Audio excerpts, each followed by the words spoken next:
verse of the day today comes from Proverbs chapter 21, verse 3. It says, to do what is right and to do what is just is more acceptable unto the Lord than to sacrifice.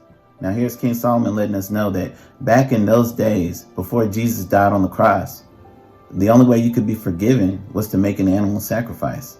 So what he's saying is that to do what is right is more acceptable in God's eyesight than to sin and to do what is wrong and then make a sacrifice to make up for it, or to, as we would do in today's time, now that we're under the grace and Jesus has died on the cross, we're forgiven.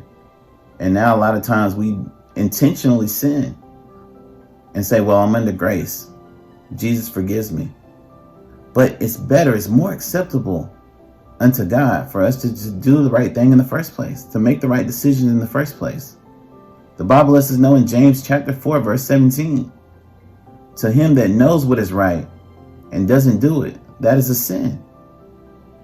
And we have to understand in 1 John 4 and 4, it lets us know greater is he that is in you than he that is in the world. So if you have got the Spirit, God's Spirit living on the inside of you, then there's no excuse. You do wrong, you sin because you choose to, not because sin has power over you.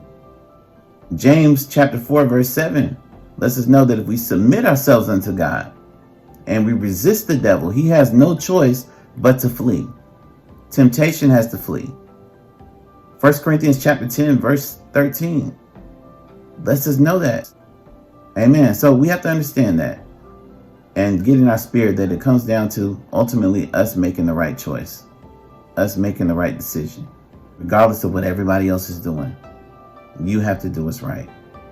So at the end of the day, God's going to hold us accountable for the right and wrong decisions that we make. You guys have a blessed day.